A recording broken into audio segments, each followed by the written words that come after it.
Hello and welcome to another episode of Gender Stories. I know I always say I'm excited. It's because I generally am excited every time. And today I am very honored and excited to be introducing Aydian Dowling. Aydian is the co-founder and CEO of Trace.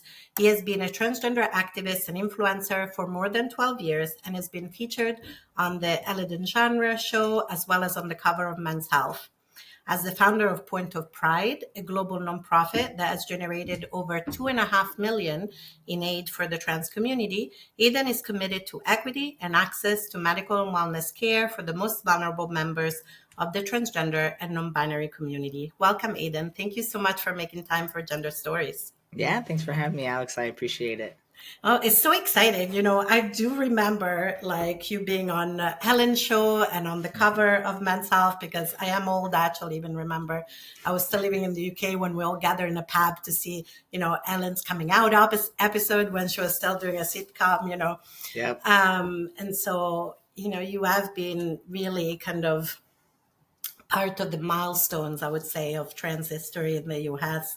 Let's start from there. What's that like to have this level of visibility as a trans person for you? Yeah, I also remember Ellen's coming out on like the TV show she had, right? It was Yes. called like Ellen or Yeah, something. I think so. Yes. Something It's been like a that. while. Yes, Yes. yeah, it's like a camp episode or something where she was camping. I don't know, but I have not super vivid, but just like some faint memories of when that happened because it was such like a It was a big monumental, deal. big, huge deal. And so, what is it like? I mean, it's a whirlwind, really. Things happen quick, and it's been a pleasure and an honor, and lots of responsibility as well. Lots of eye-opening moments, also of just of learning and relearning and privilege and you know recognizing what do you do when you have access and how do you manage that access, and so it's been awesome. Like there's always complaints. I mean, who doesn't complain in Right. some capacity, but I would say overall, like I'm very grateful for the opportunities that I have, you know um, I've had in my life, and continue to try my best to give opportunities to other people. Whether that's successful, I mean, I'm not counting, but it's an attempt, that's for sure. I mean, what else can we do, right? We do our best, and hopefully our intentions land well. And often that is all we can do. And I mean, you have done a lot for trans community, and you do a lot. I know you are really active with like fundraising. There's kind of Point of Pride, and also there is kind of Trace that I definitely want to talk about. But let's talk about the fundraising for a bit, since we're talking about that for a moment. Tell me a little bit about why you started Point of Pride. Kind of, I don't know if kind of leveraging that visibility was part of it, or yeah, tell me a little bit more about your intention with Point of Pride and what you're hoping for and what you would like listeners to know about. Yeah, thanks. So Point of Pride was accidental, if I'm being honest. Oh yeah, I know that feeling. I've done a lot. I've started the whole practice accidentally, so it's all Yeah. good. So Point of Pride was started. So I came out to myself in very early 2009. I chose not to medically transition, but I then decided to medically transition. So within that year was a lot going on, and so I started HRT in late 2009, and then in 2 or so years from then, I really wanted top surgery. And Mm-hmm. so I tried many things. I started like working extra hours at my job. I started Yeah. like asking people like, can I mow your lawn? Like, Mm-hmm. like when you were 17. For Yeah. context, I came out when I was 21. Yeah. So I was in my early 20s. I started, selling cupcakes and like Yeah. bake sale type stuff. I was a cake decorator at the time. I was like, how can I make extra cash? And Mm-hmm. I decided to make a T-shirt with it was like a Superman symbol with a T in the middle. And at that time, of course, I did not invent the screen printed T-shirt. No claims to that. But at that time, people didn't really make T-shirts. It wasn't really a thing. Oh, that's real. Yeah. Yeah, that people did. There were some shirts out there. So like one very popular shirt at the time was "Gay is Okay." That was Yes. you recall. I've got one of those. Oh, see, there you go. It's like circa 2007, right? Yeah. So, and what I saw in the world was like a lot of pride coming up. This was this was the early 2000s. So, we had a large gay movement happen in the, leading up to the 90s, and we had the HIV and AIDS crisis, which is still a crisis, but, it really started becoming shown into the light into the 90s, which is the time I grew up in. I was born in 87. And so in the early 2000s, we were fighting for gay marriage, and there was a lot of pride in being gay. And I also identified as a lesbian. I had a lot of pride in my lesbianness. You might say that you could tell I was a lesbian. I mean, some people might say that. And so I didn't see any pride in being transgender. Like the pride I saw in the trans community was not there. It was more of like shaming. It was like you want to transition and then fade out into the blend in with society, and you have to destroy every photo you've ever had. No one can know your name, like all of these things, which was mostly about safety, I will definitely say. But I was like, I'm gonna make this T-shirt. It's good. I'm gonna sell it on the internet. See if I can make some money. So I bought the screen printing kit on sale for like $200 flat. I went to Walmart, would buy a $3 T-shirt. I'd sell it for $20. I'd ship it for like $4 or whatever, and I would keep whatever the change was. And so I did this over and over and over until I raised the money for my top surgery, which at the time was half of what it is now. It was It was $5,900. And on average, a top surgery is around the $12,000 mark. So it has doubled in 10 years. And so I was so like lucky that I had started building a platform and sharing my story on YouTube. And that's when people would buy the T-shirt. And it was just so beautiful to like see, all this support from people I didn't know these people, but they were buying my shirts and supporting me. And so when I raised the money and I got my top surgery, people were like, "Oh, are you going to stop selling the shirts? Because I wanted one." And I was like, "Sure, like I'll sell the shirts. Great." So I continued to sell the shirts, but I always knew that I wanted to give a portion of the money that I made back to somebody else, because that's how it started, right? It wasn't made to build a profit. It was made to help with my, my personal, gender transition. And so, like the first year, I mean, I didn't make crazy money off of this business either. The first year I gave away like $800. The second year was like 1,000 or 1,200, which was just like felt awesome. And by the third year, I had started collecting old binders that people stopped using because they got their top surgery. And I started shipping them with a shirt for free. So it was like, and at the time, luckily binder prices have gone down, but at the time a binder was like $60. Oh yeah, they're expensive. I had like two, and and they were like crappy. They were like they were so terrible. It was miserable. It was, it was so bad. And I'm so happy that people don't have to go through that. Like, please, same. It's not a story of like we had it worse, so it was harder for us. It's more like, I'm so glad that you have what you need. Absolutely. And so what I saw at the time where people would burn their binders. That was like a tradition, which I could get behind, like light it in flames, But what I also saw in having built this community and meeting all of these people were all of these people who couldn't afford a binder. And so, they're wearing like 2 extra large sweatshirts to just hide their bodies. And so I put a call out to say, like, listen, you get your top surgery. That's beautiful. You should mail me your binder. I will give it away for free. The only cost is that the person who gets the binder has to buy a T-shirt but then a portion of those funds from the t-shirt go to someone else's surgery. Yeah, that's So great. it was like a reciprocal relationship. You know, Mm-hmm. maybe you can't afford a $60 binder, but maybe you can afford a $17 or $20 t-shirt. Yeah. And my buddy Jeff, who's the co-founder alongside me of Point of Pride, he was helping me at the time. I had met him, you know, through the grapevine. He Mm-hmm. was helping me build the website, just kind of, you know, Yeah. wanting to be connected to the community in some way. And we missed an opportunity because a company wanted to give us $5,000. And we were like, whoa, $5,000. Okay. But we weren't a nonprofit.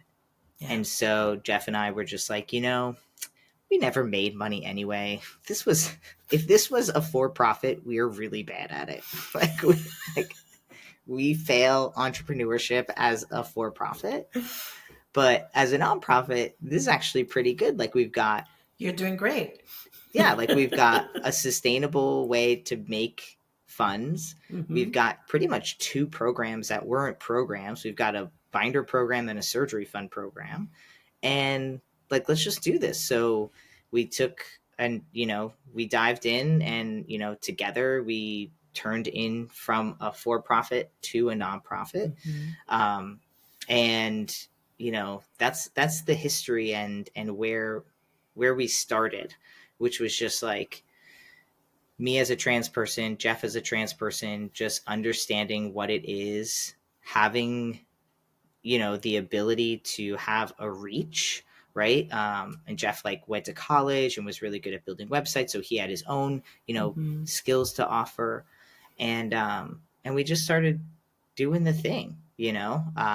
And over time, each year, as the board grew, we like got a little more like, oh well, maybe we could start this program, and maybe we can do this thing, and oh well, you know, we're getting funding from here, maybe we should see how else we can do this. And so Mm-hmm. really continuing on from there to build out what we have now, which is we're definitely still grassroots. We've only got 2 paid employees, but I'm really proud Hey, of. that's pretty good for a nonprofit, Right, having been in you know, nonprofit world. Yeah. right, and like 2 trans folks. So yeah, so just that's the how we birthed it, just out of our own need, you know, Mm-hmm. which is where I think everyone on the board is trans or non-binary identifying, and I think that just gives you an insight. Like, yes, our stories are not the same. Yes, we are all unique individuals. We have our own other intersectionalities and layers of classism and race and, you know, privilege that are layered on top of it. But there's that one thread through all of us that we can understand each other on, you know. And so it's been really awesome. It's been very organic and super cool to see happen over the last, you know, like 10 years or so now. That's beautiful. And yeah, I hear you, because I think having been on nonprofit boards for a long time, on and off, being on a board that's all trans and or non-binary people is very different than being like either the only or maybe one of a couple of trans people on a larger LGBTQ board, for example. And we know that kind of funds are already so scarce for LGBTQ to spirit plus populations. And then when you kind of go into like trans folks, it gets even smaller, that slice of the pie. So I think that, you know, nonprofits like Point of Pride do really useful work in the world, because I don't think Thanks. people understand that it's actually really hard to access funds still for a lot of people. I was really lucky that my you know, top surgery was covered by my insurance and my work. But even now, if I was still in the same job, their benefits have actually changed. So I would have to pay 20%. Whereas at the time, I literally didn't pay anything for my medical I mean, that's intervention, great. which is incredible, right? Amazing. Yeah, But then it's really amazing. motivated me to want to go give back. Yeah. Yeah, Mm-hmm. yeah. I think a lot, Yeah. you know, a statistic that that I've learned in the last 2 years is that for every $100 given to LGBT foundations or nonprofits, Mm-hmm. only 4 cents go to trans-led nonprofits. Right? It's I was nothing. It's so inequitable. Imagine Yeah, if like if you got 4 cents and yeah, I got $99.96. yeah. And I was like, we're equal. We're good. You do Right? you, right? Like, but So proud. right Yes. when I learned that stat, I was just like taken Hmm. back, and it's cool to see a lot of LGBTQ nonprofits kind of stepping up Yeah. in the T, Hmm. aspect, but it's still not. It's as we were saying, it Yeah. can be different when you have the experience or a parallel experience to the people you're serving. Absolutely. I think you want, like you said, even with all the differences, there's a different kind of understanding, and having been to a lot of bake sales and art sales and, drag shows and fundraisers, so many fundraisers, right, in the 2000s before, now we have GoFundMe and people do a lot of online fundraising, but it was very much like, yard sales and garage sales and baking things and showing up for each other, and we weren't talking about mutual aid at the time, but in a way that's what we were doing as trans folks. I know I always like attended and gave because I felt this immense privilege of having had a job that covered kind of Mm, my top surgery back in like 2010, and then being able to kind of show up and give back because so many people didn't have gender inclusive and still don't have gender hmm inclusive benefits, or the out of pocket deductibles are, just too high. It's just hmm still such a need, like you said. And yeah, 4 cents out of 100, It's right? crazy. Let's Yeah. just really say it again, how Right. inequitable that is, Yeah. right? It's incredibly inequitable. So talking about that lack of equity, I think, you you have kept kind of showing up and doing things for the community. If it sounds to me like you're pretty committed to kind of supporting the community in some way, and your most recent kind of initiative to support the community is Trace. So if you feel happy to kind of talk about Trace a little bit as well. And so for those folks who are listening and don't know what Trace is, which is an app, can you tell a bit more about how this idea was born and why you decided to kind of pivot in that direction rather than just like stay with Keep Growing Point of Pride, for example, and just, yeah. Mhm. Yeah. Yeah. Um, so Trace is an acronym because why not, right? We love acronyms. We do love a good acronym in We trans do community. That's real. love a good acronym. uh, so it stands for Transition Recording and Community Engagement. And so that's where the name came from. It was first thought of back in July of 2019 was our first meeting. We have three co-founders, but initially it was just myself and another co-founder, Elizabeth. And she is a cis ally, and her and I were friends, building a friendship. Mhm. And she has a really great UX UI background, and she's very committed to being an ally, and was like, I can do something, but what can I do? Mhm. Like, I have this skill. She's very accomplished in that field, and respected. And she's like, how can I give back? Like, there's got to be something. She was active, Mhm. but something more passionate that she wanted to get behind. And I was like, well, I had that clothing company I was talking about, Oh that yes. I had thought about doing reminders for your shot day. Like, so coming from like a Yes. trans masculine Yep. perspective, right? I was like, what if I built a this was back in the day. I was like, what if I built a reminder for your shot day and it just reminded you to do your shot, but you could also buy t-shirts from the app. I was like, that's brilliant. And I met with an app designer and everything, and he's like, this will cost about 100,000. And I was like, I like barely have 1,000, so that's not happening. But it was nice, like storyboarding and dreaming. Yeah. Um, and she, also had similar thoughts of like, is there something I can do where there's something where you can have a history of what your transition was, Mm. who you are and who you're becoming, and be able to look back, so to speak, at that process of transitioning. And so we started building, really just building out a framework of what it would look like, flow charts, all of these things that are, Mm-hmm. businessy and, Yeah. figuring out, where what would you do?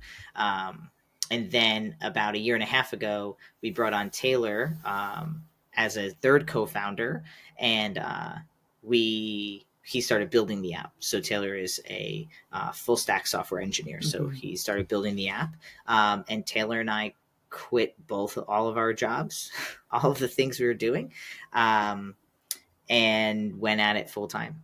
And we spent a year doing it full time. I have had to take a day job, which is I'm fine with, because that's how the world works. And at the end, and so that's like the story of Trace, which is not the question you actually asked me, Alex. You asked, what is it?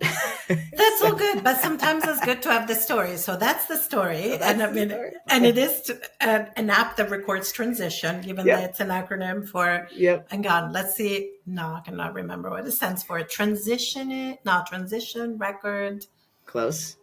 Transition, Okay, recording, yes. transition, recording, and community engagement. And so I see why you went with the acronym. Yeah. And so that's what we were trying to think of a name, right? And we were like, oh, there's so many, what do we want to name it?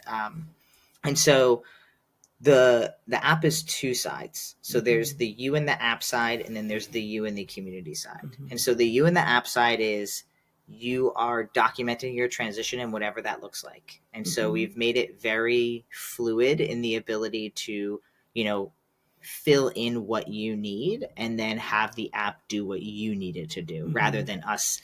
We're not here to tell you what transitioning looks like, right? So we're just going to give you all the options and you siphon down to what you need.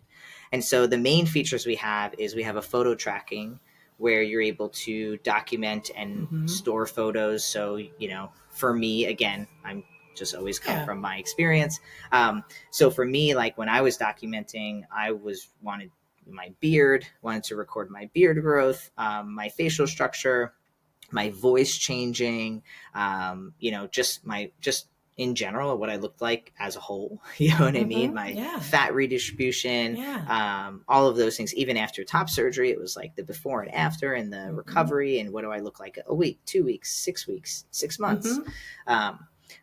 But the dilemma with trying to remember to take photos. Yes, absolutely. You're very gung-ho about it the first week, and then you're like, oh, I missed a week. Oh, I missed 2 weeks. And then you're like, forget it. What's the point? And so Trace has a reminder feature built in so that if you want to track like your beard growth or your face structure, you would set up a reminder for that album. We would remind you to be like, hey, today's the day, take your beard photo, right? Yeah. And this could be for all things. And this is private. This side of the app, you and the app is all private. People want to record all different types of things that happen with their body, and they get to do so in the privacy of themselves, right? But then the other aspect is I did do a lot of tracking, but I couldn't tell you which phone those photos are on. Yeah. I didn't always have an iPhone. I didn't always pay for Apple Cloud. I just deleted things, right? So there's probably like SIM cards somewhere in a dumpster, that have like my transition photos on them, right? Because I've just lost them, right? And so being able to have all of those things in one spot, categorized, clear, understandable, and accessible to you, I think is really awesome, because I think what happens is so often we feel like we're not getting anywhere, but if you can look back and see how far you've come, it really is motivational and reminds you that like, hey, regardless of how long this might be taking or how long it feels, like I am progressing. And that, that's when you have, it's like capturing those little moments that really matter, those like gender euphoric moments of like this picture. I just love this picture. This is going into the gender euphoria, like album, and being able to look back at that photo. It's why when we look at photos of ourselves when we were in high school or, whatever that moment is, you're just like, oh, like you're looking at your photo. You're like, oh, I love this photo. It makes me so happy. Right. Like the thing with being trans, and I'm sure you recognize this, is like those moments for us are really fleeting. Yes. They don't last long. You feel great in the morning, and by the afternoon, you are like, everything sucks. Yeah. Why did I even do this? I definitely have my moments of like, yeah. Yeah, exactly. And so being able to have those moments in one spot where you can Yeah. go back and relive those moments to remind yourself that being trans can be beautiful, right? It can be hard Yeah. and shitty. Hmm. And we have a lot of apps that already remind you of how hard and shitty it is. Exactly.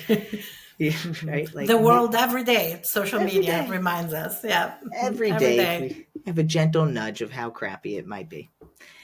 And with Trace, we're just trying to have a counterbalance of like, also like, and it's really awesome. And like, look how far you've come and you're doing it. Like, you are becoming the Yeah. person you know you are. And again, maybe that's tracking your beard growth, but maybe it's not, right? Like, Yeah. maybe that's transitioning medically, but maybe it's not. So outside of the photos, we also have a general reminder, which can remind you to take your binder off. It can Yeah. remind you to take your tucking garment off. It can remind you to do your HRT. It can remind you to Yeah. do your estradiol, like whatever Yeah. medications you're Dilation taking. exercises, whatever it Yep, is that people are exactly. doing. Hmm. Yep. And so it can be set for as often as frequent. You can have as many reminders as you want. So that's Nice. another thing. It could be like take your vitamins. Like it Yeah. could be whatever you want, right? Hmm.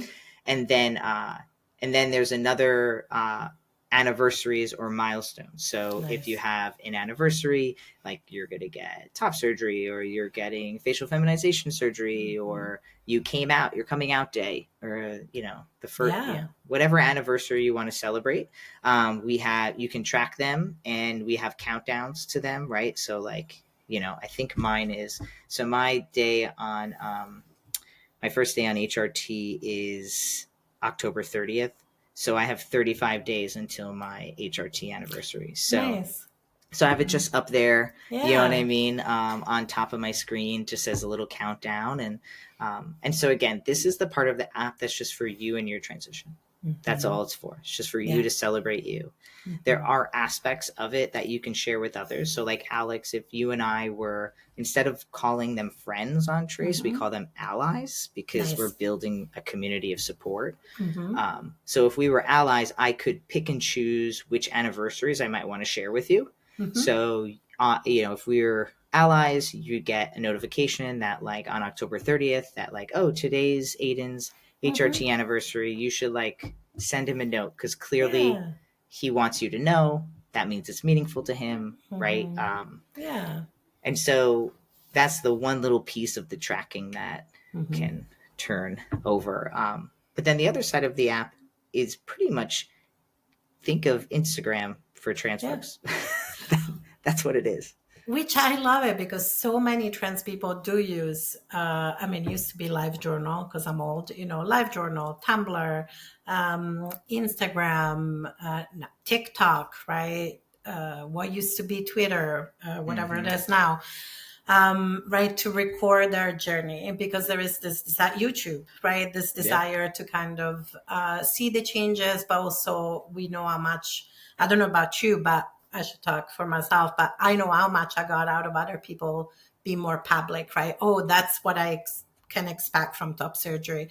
Oh, look at all the, there used to be the whichever bucket website where you could go and see pictures of folks who had that top surgery and kind of have an expectation of this is what it might look like for somebody who's older with a larger chest, all of that. But it's kind of sounds like you've taken all of that and put it in an app where you can keep it private, which is really nice because not everybody wants to have that level of visibility on social media, but you can also have a small aspect of connection. But it seems like the main goal is to like having this record for yourself because it's such an important part of people's lives on often, right? Yeah. Yeah. Yeah. I mean, it's really, I mean, I would say that it's whatever you want it to be, right? So maybe you don't document that much, but maybe you really want community, Yeah. right? So we have, we've got DMs, we've got, Great. your timeline, we've got a personal only allies feed, and then a public Nice. feed. We've got channels similar to a Slack or a Discord where you Yeah. could join a channel of your whatever, top surgery, whatever, like, Dungeon and Dragons, like it's whatever, right? So I always say it's like, yes, it's for support, but it's also like post pictures of your puppy, like it's just about trans life. Like that's it. And the connective tissue is that, there's no other app that you might be able to try out a different name or try out a different pronoun or talk to somebody or post pictures of you in the clothes you want to wear because you don't feel safe, right?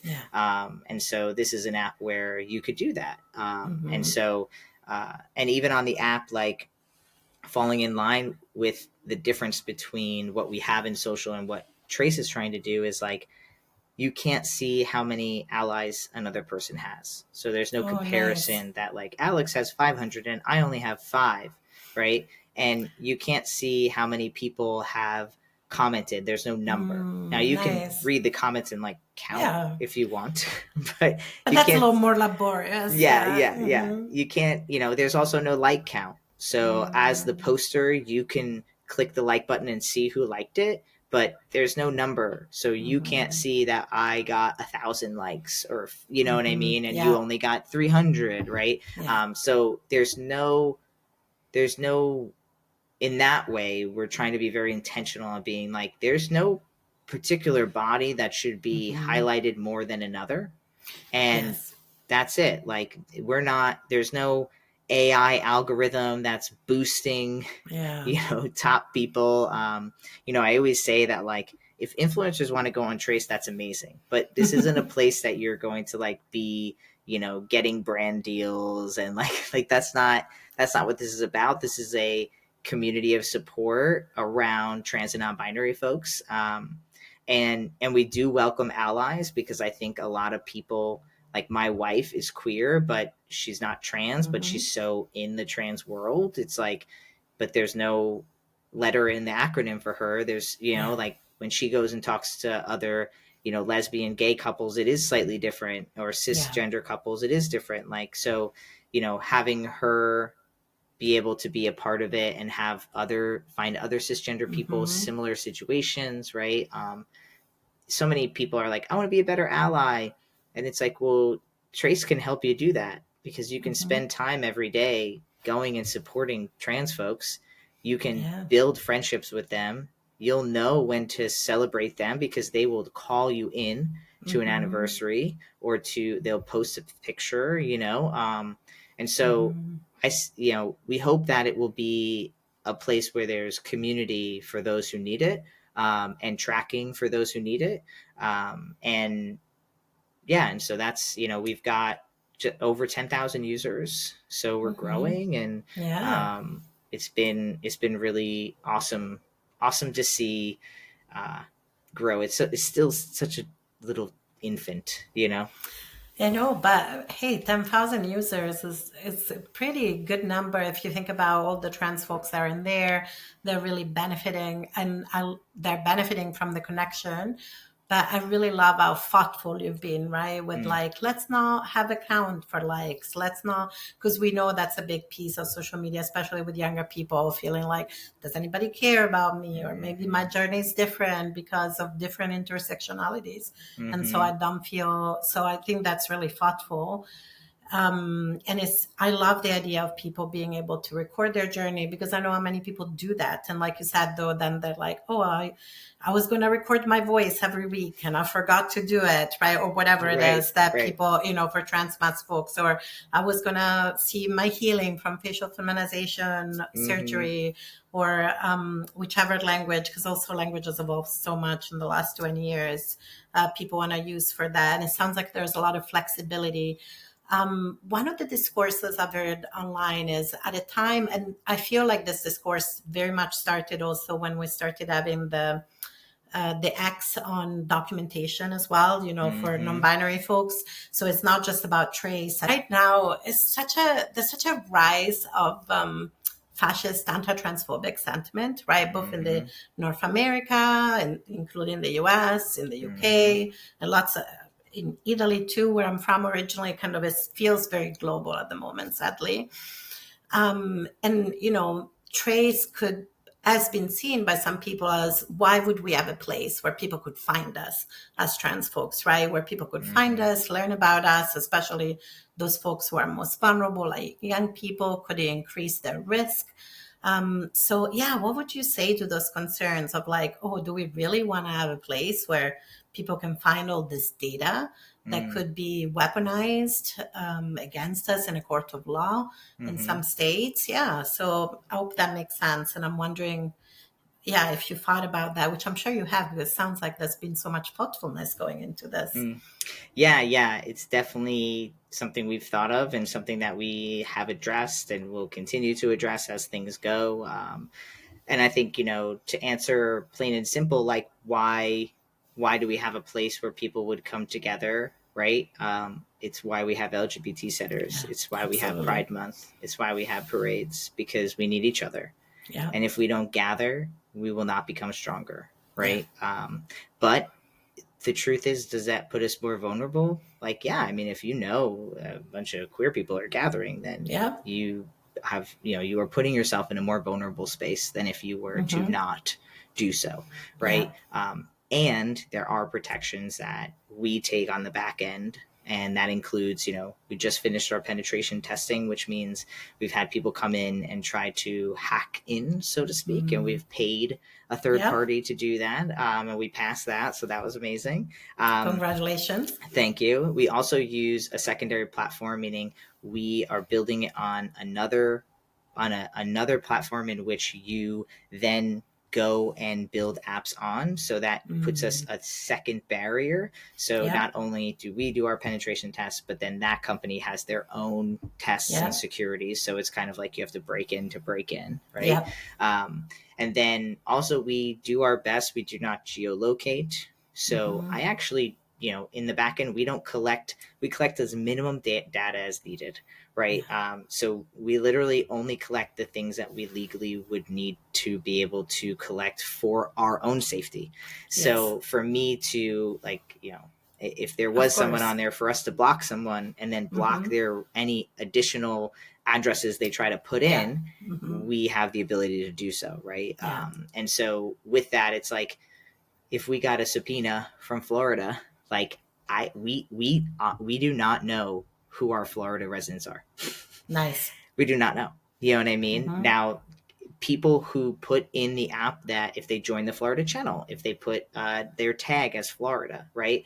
But that's also not means to, right? That doesn't necessarily mean they live there. It's also Yeah, something that we're allowing the users to put in that data if they want to. mm-hmm. First name, last name, not required.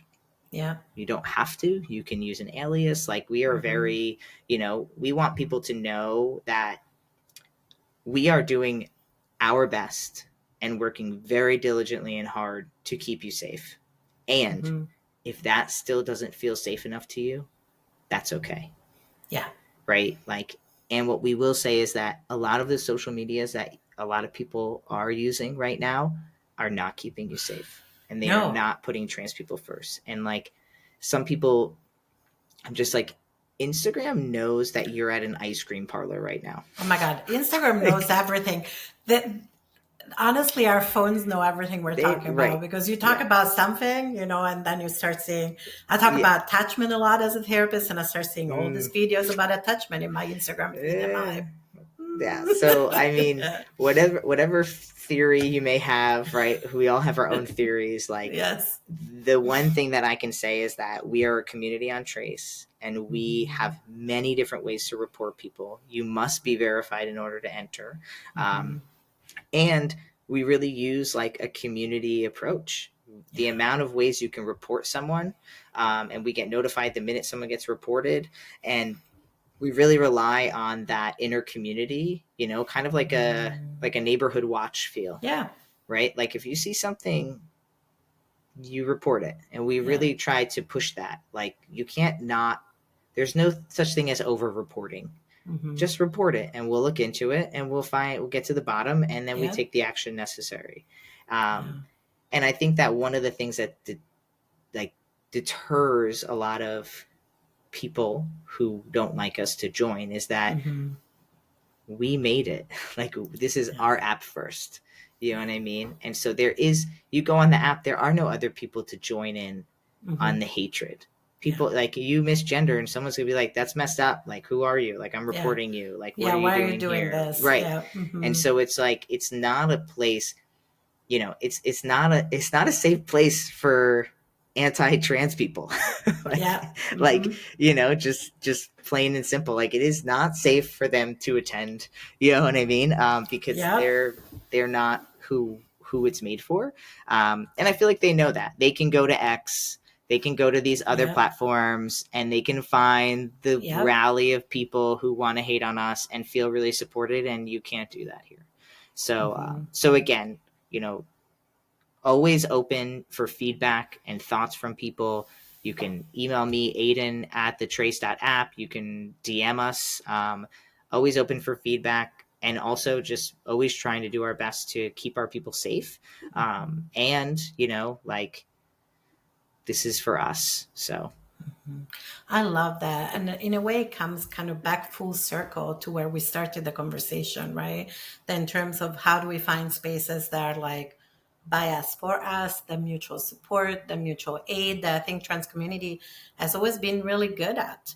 It's like if we want something, we often have to build it for ourselves, especially if we want it to center us, because let's face it, I love a good ally, and most allies, unless they're real deep into the community, be very hard pressed to create something that centers kind of our experiences and our interests. And people have always looked for each other, right? Whether it was LiveJournal or Tumblr or Instagram, I feel like, or like the community center, right? Trans folks look for each other because even though we have different experiences, we need that mutuality, that interdependence, that support, that, oh, I'm not alone. I'm not the only one who has like conflicting feelings some days, or Right. like, and I'm like, yeah, even as a trans therapist, when I have trans clients who are like, oh, I'm like, it's okay. You get to be anxious about medical interventions. You don't have to be the poster child of what it means to be trans, right? Because that's such a weight to carry. Like, you can just put it down for a minute. Right. And it sounds like Trace is somewhere where people can also do that, right? Because it's kind of centering the community, and that's beautiful. Thank you. Yeah. Oh, Yeah. I feel like I want to ask you another like 20 questions, but I want to be respectful of our time because, we both have day jobs, yay, surviving under capitalism. So, so instead, I'm just going to ask you the question I always ask at the end of the Gender Stories interviews, which is there anything that you are hoping to talk about or to say that I have not asked you about, or that we haven't talked about, like anything that you want to make sure gets covered? I mean, no, you've asked all questions about the stuff I'm doing. So I think that's, mostly all I can ask for when, trying to let people know about Point of Pride and Trace. And so I'll do a little plug. And so anybody who is looking to donate, or also if you don't have funds but you want to give of your time, you can become a community grant fellow, which is somebody who helps us at Point of Pride go over applications. And so you have to be trans or non-binary identified, but we're always looking for CGFs, as we call them. There's some perks too in there, so you can either donate or sign up, or if you're in need of, we've got 5 different programs. You can go to pointofpride.org, and that's spelled POINT, pointofpride.org. If you want to download the app, you can search me. We can become allies. That's on iOS and Android. Just search Trace. We don't use any pride colors. It's just a purple triangle. So just for like safety, so people aren't like, what's this, like trans flag or whatever. So so you can download that and search me, and let's be allies. And then I think, like, I'll ask a question to you as my last request. So, absolutely. Yeah, Alex, I'm really curious. Like, as like we first started, before we started recording, you're like, oh, like everyone is like always so much younger than me, right? Yes. But it also sounds like you are like an elder in the sense that you did begin your gender journey years ago, and not like older in life, like you've Mm-hmm. just been, you know, a part of the community for all of these years. What do you think is like your favorite thing that has changed from, let's just go back to like when you got your top surgery, right? You were like, oh, my top, like, what do you think has been really awesome that you've seen change between, you said it was 2010. Is that what you said? Yeah, it was 2010. Yeah. Mm-hmm. So like in the last, 13 going on 14 years, like what's something that has made you feel really good, like about the community? Oh, what a great question. Oh, I might need a moment to think about it. But so many things, and it's interesting because compared to some people, I did come out as trans later in life, as in I was an adult, and I work with kids who know who they are, which is amazing. And I think that's one of the things that's changed. Is actually the level of visibility, I know, can feel heavy on our shoulders sometimes, but to see young people come in with such knowledge and confidence in who they are because they have so many different role models, they have access to age appropriate information, whether it's on TikTok or on YouTube, they have access to language, they have access to support. I mean, I know they also often experience bullying or harassment online, but there is also like an increased level of support. And I think it's important to remember that even with this rise of anti-trans sentiment, the scales have tipped. I feel like you would be hard pressed to find a person who has never at least seen a trans person on TV nowadays. And 13 years ago, that was not the case. I mean, to see Shangela on Dancing with the Star on Disney Plus, I mean, I want to cry just thinking about that, right? I'm watching Dancing with the Star with my kids, and there's Shangela, or I interview Sage Couturier, who worked on Owl House and has got a graphic novel coming out as a non-binary person who does animation. Just the level of queer content that young people, including children, have access to is incredible. And so for me, that's what brings me joy. It's the, yes, often I've been the only trans person in the room. I've used outdated language that we don't use anymore to talk about our identities. And sometimes young people can look at me like, you're like a trans grandpa. And I'm like, yeah. And hopefully I've also learned that I moved with the time, and I think that's, I'm like, yes, I want to be obsolete. My friend Colleen, who's unfortunately an ancestor now, said, I want to be the kind of ancestor that people look at and goes, oh, how did you think that was radical, right? Because we've come so far. And sometimes I feel that way. When I feel a little teeny weeny bit irritated with young people, I go, no, this is great. This is what we fought for, right? This is what we fought so hard for. Yes, demand more, want more of us as older people. Elder is such a hard word to claim, but people have called me that. But I think that's my answer. I don't know if it answers your question, but there you go. No, it's great. It's great. And I relate to that. Like, so I came out in 2009, so I'm going on 14 years. Yeah. And I'm just like, every now and then I'm just like, I hear a word and I'm just like, all right, okay, this is what we're doing now. All right, let's do this. Like, and I'm like, I don't get it. Like, I feel like an old man. I'm 36, not that old, but like, I'm like, I don't fully understand. But if that's what you say, all right, I will learn. I will learn what the hell you're talking about. Exactly. I was like, this gender expansiveness is so beautiful. And I'm like, let it grow, let it expand. Sometimes I like go to Pride, I see a flag, I'm like, I don't even know what flag that is, but you wave that flag, you get it. You know what I mean? Like, I'm with you. I'm like, I have to have like a little cheat sheet when I teach. I'm like, I'm not going to remember all the flags, and I'm sorry, but there are a lot. Right. We will learn. But thank you, Alex, for having me. I've appreciated the conversation and your kindness and your time. So thank you so much. I really love this conversation. Thank you for all you're doing with Point of Pride and with Trace. And those links are also going to be in the episode description for you listeners. And so thank you so much, Hayden. Loved our time together. And Gender Stories listeners and watchers now, if you're watching on YouTube, thank you so much for tuning in. And until next time.